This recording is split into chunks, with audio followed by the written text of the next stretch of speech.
Bugatti के पीछे का किस्सा कामयाबी और कुर्बानी दोनों का नमूना है। बात समझने के लिए हमको एक सदी पीछे जाना होगा, जर्मनी के एक घर के बेसमेंट में, जहां इटोर बुगाटी नामी शख्स ने एक गाड़ी बना के तैयार कर दी थी। तो उसके बाद उन्होंने अपनी मुलाजमत छोड़ने का और फ्रांस में खुद की कंपनी शुरू करने का फैसला किया। अगले चंद बरसों में उन्होंने उस वक्त की कुछ सबसे तेज़ रफ्तार और आरामदेह गाड़ियाँ बनाई, जिसके बायस उनका नाम उस दौर के बेहतरीन इंजीनियरों में शुमार हुआ। लेकिन इस कामयाबी के बावजूद उनके ख्वाब खाक में मिल गए जब उन्हें खुद अपनी ही कंपनी से हाथ धोने पड़े। तो इटोर बुगाटी के साथ आखिर ऐसा सानिया क्यों कर हुआ, और बुगाटी मौजूदा ज़माने की सबसे पुरशौकत गाड़ी कैसे बनी? तो बटन लगाओ, चलते हैं बुगाटी के राइड सफ़र पे। इटोर बुगाटी की पैदाइश 15 सितंबर 1881 को इटली के मिलान इलाके के एक सेमी वेल्थी फैमिली में हुई। उनके वालिद कार्लो बुगाटी एक बैनुल अक़वामी शोहरत के हामिल फर्नीचर और ज़ेवरात के डिज़ाइनर थे, और उनके दादा एक मशहूर आर्किटेक्ट और बुत तराश थे। फ़न और तख्लीक से ये राबता इनके खून में था, और इटोर से 3 साल छोटे उनके भाई रेम्ब्रांड एक हुनरमंद बुत तराश थे। कई हिस्टोरियंस का ये ख्याल है कि ये रेम्ब्रांड की गैर फितरी हुनर का ही नतीजा था कि इटोर ने अपने बाप दादा के नक्शो कदम पर चलने से इज्तिनाब किया। बिना किसी ट्रेनिंग के वो 16 बरस की उम्र में पेचीदा डिज़ाइनर से दो हाथ कर रहा था, और जब उन्होंने एक टूटी हुई 3 पहियों वाली साइकिल को अपने वालिद की नज़रों के सामने ठीक किया तो उनके वालिद कार्लो ने उनके हुनर को पहचाना और उनकी हौसला अफजाई की, और तभी उसे ट्रिनिटी अनसुची नामी फैक्ट्री में इनकरेज करा अप्रेंटिसशिप जॉब के लिए, जो कि उस वक्त सिलाई मशीनें और साइकिलें बनाया करती थी। इटोर इस पर राज़ी हो गए और 17 साल की उम्र में वहाँ काम करने गए। एक साल बाद इटोर ने एक मोटर वाली 3 पहियों की साइकिल पेरिस बोर्डो के एक मुकाबले के खातिर डिज़ाइन की, जो कि डेडियान के बनाए 2 इंजनों से चलती थी। इटोर को ट्रिनिटी सूची कंपनी में काम करवाना एक बेहतरीन ख्याल था, क्योंकि इससे उनका जहन वासी हुआ और इन्हें मैकेनिकल डिज़ाइंस, कार्स और स्पीड से खूब राबता रहा। ये यही था कि इटोर को अपना मकसद मिला। साल 1900 की बात है कि 19 साल नौजवान इटोर ट्रिनिटी एंड सूची कंपनी को अलविदा कहते हैं और खुद अपनी कार्स बनाने के लिए चल पड़ते हैं, क्योंकि वो फितरी तौर पे एक परफेक्शनिस्ट थे, और वो इंजन से लेकर कार्स के छोटे से छोटे पुर्जे तक का डिज़ाइन बारीकी के साथ खुद बनाते थे, और हर पुर्जा भी अपनी ही निगरानी में तैयार करवाते थे। ये उनकी ज़िंदगी का मामूल था। वो नहायत ही बारीक बिन थे और एक एक इंच का हिसाब बड़ी मेहनत से लगाते, हत्ता कि उनके चंद डिज़ाइन्स उस दौर के बड़े बड़े इंजीनियरों के लिए बहुत ही पेचीदा साबित होते थे। आखिरकार उनके हुनर की पहचान डेट्रिक कंपनी ने की, जिसके फ्रांस और जर्मनी दोनों मुल्कों में फैक्ट्रीज थी। ये कंपनी इटोर को उनकी कम उम्र के बावजूद कॉन्ट्रैक्ट फराहम करती रहती थी, और उन्हें उनका सबसे पहला कॉन्ट्रैक्ट सिर्फ 19 साल की उम्र में मिला। चूँकि वो अभी कानूनी तौर पर नाबालिग थे, इसलिए उनके वालिद ने उनके साथ कॉन्ट्रैक्ट पर अपने दस्तखत किए। इस काम के लिए उन्हें मिलान से दूर जर्मनी के एक कस्बे नीडरब्राउन लिबन में सुकूनत हासिल करनी पड़ी। वहाँ उन्होंने चंद बरस काम किया और अपने हुनर में निखार पैदा किया। वहाँ कई नई कार्स तैयार की और गाड़ियों की तेज़ रफ्तारी के मुकाबलों में भी शिरकत की। 1903 में उन्होंने अपनी दूसरी कार पेरिस मैड्रिड रेस के लिए तैयार की, जो कि इतनी ज़्यादा तेज़ रफ्तार की थी कि उन्हें शिरकत करने से भी रोक दिया गया। इटोर ने ड्राइवर और इंजन दोनों को ही नीचे लगाया था, इसलिए कि वो ये मानते थे कि ऐसा करने से सेंटर ऑफ ग्रेविटी और एरोडायनेमिक्स के नज़रिए से बेहतर है। लेकिन सबने इसे अजीब समझा, इसलिए कि उस दौर के डिज़ाइनर ड्राइवर सीट ऊंची रखने को सही तरीका समझते थे। अलबत्ता जल्द ही इटोर का तरीका आम हो गया। 1906 में इटोर ने डेट्रिच कंपनी से निकलने का फैसला किया। उस जमाने में मोटर कार्स नहायत ही हुनरमंद कारीगर बनाया करते थे, जिसके बायस उनकी कीमत भी आसमान से बातें करती रहती थी, और सिर्फ रईस लोग ही उनका शौक पाल सकते थे। मोटर कार्स तब तेज़ रफ्तारी के मुकाबलों में इस्तेमाल होती थी, और ये खेल अमेरिका और यूरोप में रोज़ बरोज़ मकबूलियत हासिल करता रहा था। 1907 में इटोर बारबरा जोसेफिना मशेरा से मिले, जो कि बाद में उनकी अहलिया बनी। उसी बरस इटोर ने एक पेट्रोल इंजन के बनाने वाली कंपनी डेटिस से कई बरस का कॉन्ट्रैक्ट किया। ये कंपनी जर्मनी के कोलोंज में वाक़ थी। डेटिस में इटोर ने कंपनी की खातिर बड़े बड़े पुरक़ुव्वत इंजनों की तख्लीक दी, जो कि उस वक़्त का रुझान था। लेकिन फिर उन्होंने अपने आइडियाज़ पे मबनी कुछ ऐसे इंजन भी बनाने का मंसूबा बनाया जो कि उस वक़्त के रुझानात के खिलाफ थे। इटोर को यह यकीन था कि हल्की वजन की मोटर कार, जो कि हल्की और छोटी दोनों हो, मुमकिन है ये हल्की मोटर कार भारी भरकम इंजन वाली गाड़ियों को पीछे छोड़ सकती हैं।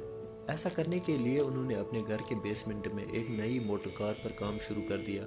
ये पहली मोटर कार थी जिसके नाम में बुगाटी आया। ये थी बुगाटी टाइप 10।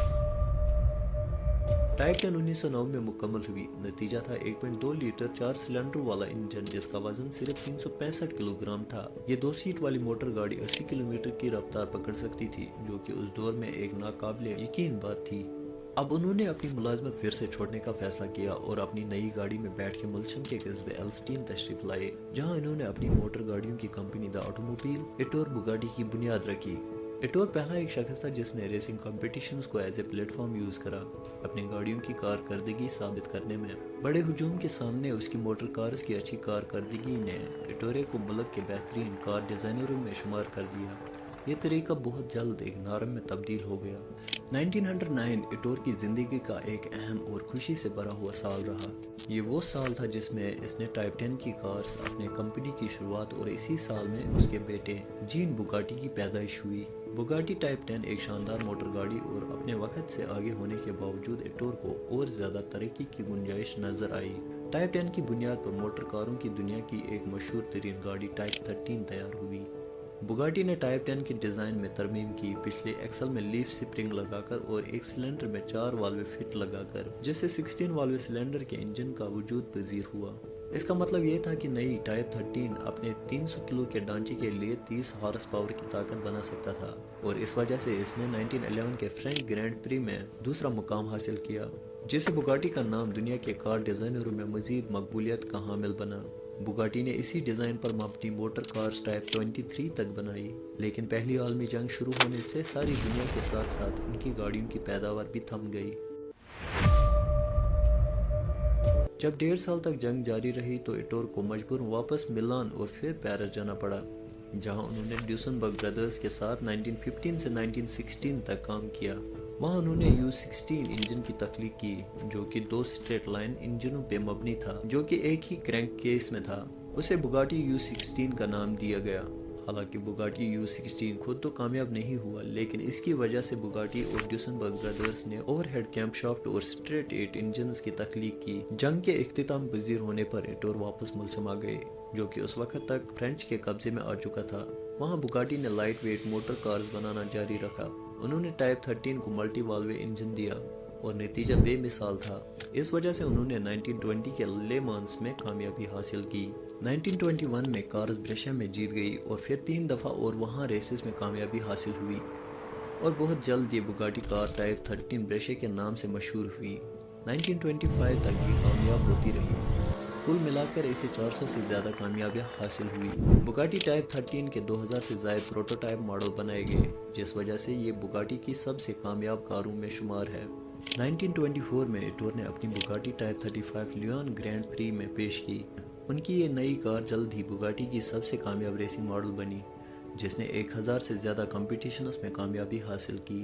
रेस कॉम्पिटिशन्स में 1930 की दिहाई तक बुगाटी कामयाब होती रही, जब 2 विक्ट्रीज 24 घंटे में एक साथ हासिल की। मुख्तलिफ कार्स के साथ तजुर्बा करने के बाद इटोर और उनके बेटे जीन बुगाटी ने लग्जरी मोटर कार्स के कारोबार में कदम रखने का फैसला किया। उन्होंने नई मोटर कार्स पर काम शुरू कर दिया और 1926 में बुगाटी की पहली luxury car type 41 Bugatti royal वजूद में आई। टाइप 41 इटोर की तेज़ फहमी और तकनीकी हुनरमंदी का नतीजा था। यह अपने वक्त तक की सबसे लंबी और आरामदेह मोटर थी। बुगाटी टाइप 41 के लिए इटोर चुन कर कस्टमर्स के इंतखाब करते थे और सिर्फ पुरशौकत अफराद को ही ये कार्स फराहम की जाती थी, जैसे कि बादशाह और दूसरे शाही हजरात को। इसी वजह से टाइप 41 का नाम बुगाटी रॉयल पड़ गया। बुगाटी रॉयल के लॉन्च से बुगाटी को और ज़्यादा शोहरत नसीब हुई, लेकिन आलमी माशत की एक बड़ी तब्दीली में जल्द ही इटोरी की कंपनी को घुटने टेकने पर मजबूर कर दिया। बुगाटी रॉयल के लॉन्च के 3 महीने बाद अमेरिका में ग्रेट डिप्रेशन वाक़ हुआ। इस माशी खस्ता हाली से दुनिया के बेशतर मशातों में गिरावट आई और कामयाब बुगाटी को भी इससे दो चार होना पड़ा। कंपनी की माशी हालत इतनी बिगड़ गई कि 1930 की दिहाई के दरमियान सालों में इसका दिवालिया निकलने को आ गया। फ्रांसीसी हुकूमत ने बुगाटी को रेल के डिब्बे डिज़ाइन करने और बनाने की पेशकश की। कोई और रास्ता चूंकि नज़र न आ रहा था और कंपनी भी बर्बादी की कगार पे पहुंच चुकी थी, इसलिए इटोर ने यह पेशकश मंजूर कर दी और फ्रांसीसी हुकूमत के 80 रेल के डिब्बे बनाने में मदद की, जिसके बायस वो ग्रेट डिप्रेशन से उबर आए और अपनी कंपनी का दिवालिया पिटने से रोक दिया। लेकिन जैसे ही हालात कुछ संभले, मुल्शियन फ्रांस वाले कारखाने में हड़ताल हो गई। कारीगर बेहतर तनख्वाह और अच्छे हालात तलब करने लगे। इब्तिदा में तो एटोर मुनकिर था, लेकिन जब बेवजह मोम मायल हुए और कारीगरों के मुतालबे कबूल फरमाए, इसके बाद उनके और उनके कारीगरों के दरमियान गोया एक शगफ पैदा हुआ और ये मसला कभी पूरी तरह से ख़त्म नहीं हुआ। एटोर बुगाटी ने पूरे आलम में अपना नाम बेहतरीन मैकेनिकल डिज़ाइनरों में शामिल किया। उन्होंने बोट इंजन्स, जहाज इंजन्स और तेज़ रफ्तार ट्रेनें तक बनाई जो कि 100 किलोमीटर फी घंटे से ज़ायद रफ्तार पकड़ सकती थी। एटोर को अपने बेटे जीन के हुनर से भी बहुत ज़्यादा इस्तिफादा हुआ। जीन भी एक पुरजोश इंजीनियर और अपने वालिद की ही मानद तेज़ फहम थे। एटोर ने जीन को बुगैटी के कारखाने का जिम्मेदार बनाया और ये जीन की जुगत का नतीजा था कि बुगैटी के नए नए मॉडल रुनुमा हुए जिन्होंने दुनिया का दिल जीत लिया, जैसे कि मशहूर एटलांटिक, मैजेस्टिक रॉयल, टाइप 57 जिसने 24 आवर्स के ले मांस में शमूलियत की और 1937 और 1939 में कामयाब रहे। वो अपने वालिद के नक्श पर साबित कदम रहे और एटोर के कामिल वारिस साबित हुए। सब कुछ ठीक चल रहा था और अगले ही पल कुछ ऐसा हुआ जो किसी ने ना सोचा था। जून 1939 में बुगेटी ने ले मांस में 4 साल अरसे में दूसरी दफ़ा कामयाबी हासिल की, जिसके 2 माह बाद जीन ने एक सड़क के टेस्ट का मंसूबा बनाया जिसमें कि वो टाइप 51 खुद चला रहे थे। ऐसा पहले भी कई दफ़ा हो चुका था। इतने में एक पूरा असरार साइकिल वाला न जाने कहां से रूनुमा हो जाता है और उसे बचाने की कोशिश में कार एक दरख्त से टकरा जाती है। इस हादसे में उसकी मौत वाक़े पर हो जाती है। एटोर खबर सुनकर रो पड़े। चंद बरस कबल ही पहले आलमी जंग के दौरान उनके छोटे बेटे रिम्ब्रेंट ने खुदकुशी कर ली थी और अब उन्होंने अपना सबसे प्यारा बेटा खो दिया। हालात बद से बदतर हो गए जब कुछ हफ्ते बाद जर्मन फौज ने अल्जाज पर हमला कर दिया और बुगाटी के कारखानों को हथिया लिया। एटोरे ने ये हालात पहले ही भांप लिए थे और जल्दी में बहुत सारी मशीनरी बुलडॉग पहुंचवा दी थी, लेकिन इतना काफ़ी नहीं था। जर्मनों ने उन्हें पकड़ लिया और मुतालबा किया कि वो जर्मन फौज का ताउन करें और उनके लिए टारपीडो और मोटर कार्स तैयार करें। एटोर ने मना कर दिया। उस वक्त तक वो काफ़ी ज़्यादा कर्ज में डूब चुके थे और वो ना चाहते हुए भी अपनी कंपनी और मशीनरी को असल कीमत से 50% कम में बेचने पर राजी हो गए। एटोर अपने कुंबे के साथ पेरिस आ गए और टारपीडो वाली कश्तियाँ और हवाई जहाज डिज़ाइन करके अपनी तकलीफ से जहन मुंतकिल करने की कोशिश की, लेकिन कामयाबी हासिल नहीं हुई। अपनी बेशतर ज़िंदगी फ्रांस में गुजारने के बावजूद एटोर ने कभी फ्रांसीसी शहरियत इख्तियार करने की कोशिश नहीं की थी। नतीजन जब जंग खत्म हुई तो फ्रांसीसी हुकूमत ने एटोरे का साथ नहीं दिया क्योंकि वो इटली के शहरी थे और इटली ने जंग के दौरान जर्मनों का साथ दिया था और फिर एटोर पर भी जर्मनों का साथ देने का इल्ज़ाम लगा। जंग खत्म होने के बाद एटोर ने अपनी कंपनी वापस हासिल करने की कोशिश की और हुक्म के खिलाफ मामला दर्ज कराया, लेकिन शिकस्त हुई। हालात और बिगड़ गए जब उनकी अहलिया बारबरा 1944 में फौत हो गई। अब वो अपनी ज़िंदगी के सबसे ख़राब हालात से गुजर रहे थे और फिर आखिरी दफ़ा मुल्शिम गए और वहाँ पर अपनी फैक्ट्री को खंडरात में तब्दील हुआ पाया। उनकी कोठी भी खाली थी और सेहत भी दिन ब दिन बिगड़ चली जा रही थी। इस सब के बावजूद एटोर ने हिम्मत नहीं हारी और फ्रांसीसी शहरियत के लिए दरखास्त दी ताकि वो अपने जिस हक के मुस्तहिक हैं वो उन्हें हासिल हो सके। फिर 1947 में एटोर की तबीयत और भी ज़्यादा बिगड़ गई। उन्हें फेफड़े की एक बीमारी लाहक हो गई और इसी दौरान एक ज़बरदस्त दौरा भी पड़ा। उनकी कंपनी आखिरकार उन्हें वापस मिल गई और एटोर की तमाम मिल्कियत उन्हें वापस दी गई।